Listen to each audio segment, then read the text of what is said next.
Hello friends, welcome back to the session. So in this video we will be covering the question number 21 to 23. So question number 21 to question number 23 we will be looking at. So of course we are in the exercise 1.1 of the topic complex numbers. Okay. Okay. So let's start the question number 21. So it says if a plus ib is equal to 1 plus I upon 1 minus I, then then prove that a square plus b square it is equals to 1. Okay, it's very simple. Just to follow the basic mathematics, just basic mathematical operations. Okay, our thumb rule says that if we have the complex number in the denominator, let's try to remove it. And how we remove?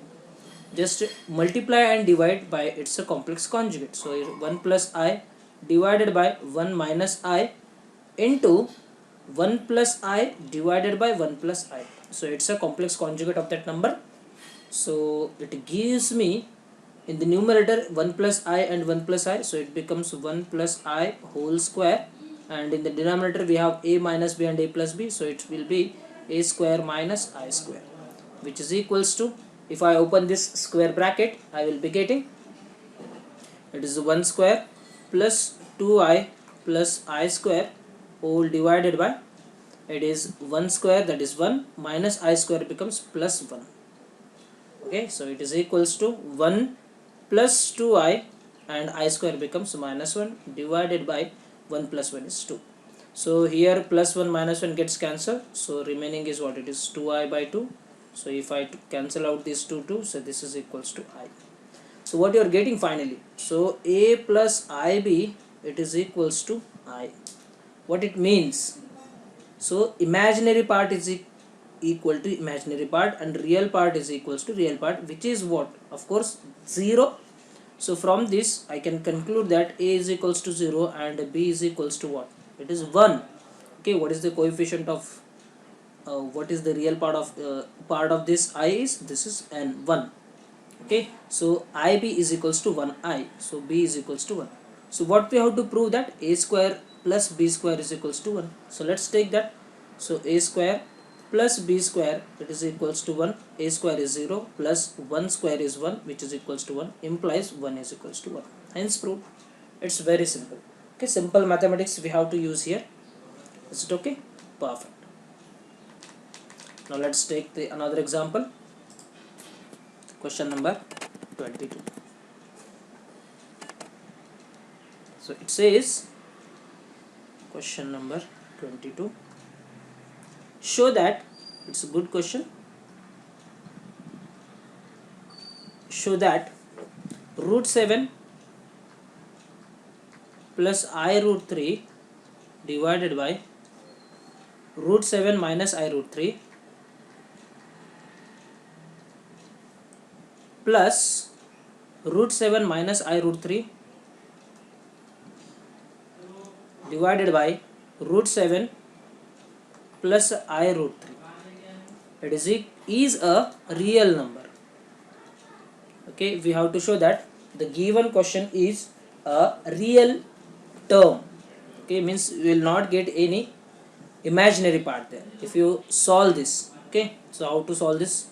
So let's take the same. So it is root 7. Okay, so here we have the plus n, so we can easily cross multiply these two. So let's do that. So it's a root 7 plus I root 3 into root 7 plus I root 3 plus, now come to this multiplication, root 7 minus I root 3 into root 7 minus I root 3 whole divided by, okay, whole divided by these two, product of these two, so which is nothing but root 7 minus I root 3 into root 7 plus I root 3. Okay, that's great. Now let's open the brackets in the numerator and denominator. What we'll get? So this is nothing but the same, so it becomes root 7 plus I root 3 whole square, plus this is the next term is what is root 7 minus I root 3 whole square, and in the denominator I will be getting a minus b a plus b, which is nothing but root 7 square minus I root 3 square.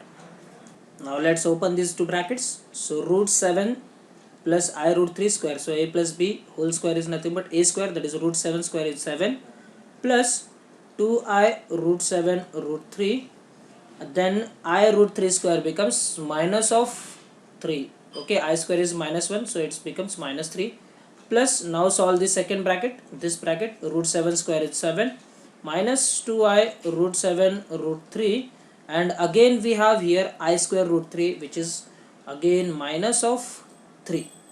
Okay, so whole divided by, because I square becomes what, it is minus 1, minus 1 into 3 root 3 square is 3, so it becomes 7 plus 3. So here see, these two terms can be easily cancelled out, so what is remaining is 7 plus 7 14, and 3 minus 3 becomes minus 6, so 14 minus 6 becomes 8. Okay, so 8 divided by 10, which is nothing but 4 by 5. Now tell me whether this 4 by 5 is a real part or imaginary part. We do not have any I there, so it becomes a real number, so hence proved. Okay, so it was a very simple question, just we have used our simple mathematical operations, we have just done the cross multiplication here, but just make sure that you are using the concept of the I to the power n. Okay, that we have already seen in our previous videos. Okay, perfect. Now let's see the next question, question number 23. Question number 23 is same as that of the question number 18, which we have solved in our last class. So let me try once again. So question number 23. Okay, if x plus iy cube is equals to y plus vi, then show that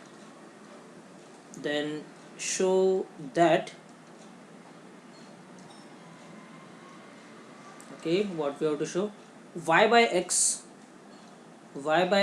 plus v by y, it is equals to 4 into bracket x square minus y square. Okay, perfect. So let's try.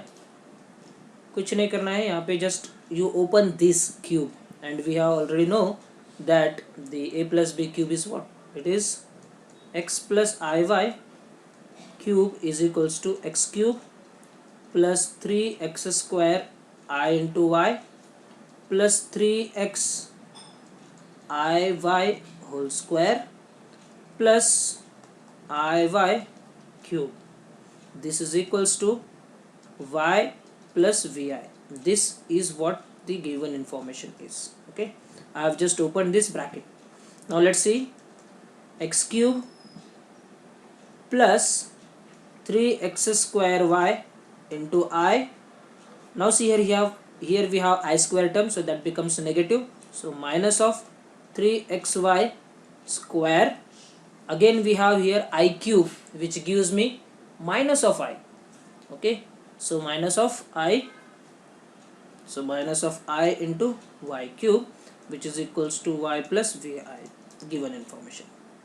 Okay, so now take the real part and imaginary part separate out. So x cube minus, so this is what the real part and this is the real part, 3xy square plus, now these two are the imaginary part, this part and this part, these two are the imaginary part, so it becomes 3x square y minus y cube into I, it is equals to y plus vi.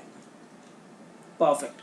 Now these two are the complex numbers, and we can simply equate the real part and the imaginary part. Now see here, which is the real part, this one is the real part, the real part goes with real part. Okay, imaginary part goes with imaginary part. Now let's take that and let's try to solve this. So which gives me change. Okay, so here therefore y is equals to x cube minus 3xy square, and this side I will write the imaginary part, v is equals to 3x square y minus y cube. Okay, now from this if I take x common, what I will get? X common, so I will be remaining with x square minus 3y square, and here from this side I will take the y common, so the remaining part is 3x square minus y square. Okay, so this is equals to y.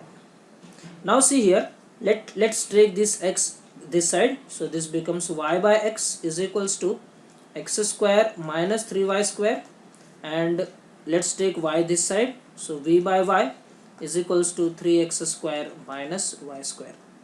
Now see here, in the question what they are asking is y by x plus v by y. Okay, so do we have those terms? So it is y by x and this is a v by y. So let's add these two terms and let's see what we'll get. Okay, so let's equation number 1 and this is equation number 2. Adding 1 and 2, what I will get? Adding 1 and 2 I will get, so it's y by x plus v by y, it is equals to x square minus 3y square plus 3x square minus y square. So it will give me x square, 3x square becomes 4x square, minus 3y and minus y square becomes minus 4y square. Now if I take 4 common, I will get x square minus y square. It's very simple. Okay, that's it. This is what they are asking us. We have proved it. Okay, so see here, if the question, if you look at this, so this summation is equals to 4 into x square minus y square, that we have to prove. See here, this summation is equals to this one. Okay, so hence proved. It's very simple, boss. It's very easy. Okay, so in this way we have solved these questions, and in the next video we will cover the last question, which is the 24th question, and in that we have total 5 questions. Okay, and that is a very important type of question we have. Okay, so with this we will stop here. If you have any doubt, you can ask me anytime. Thank you.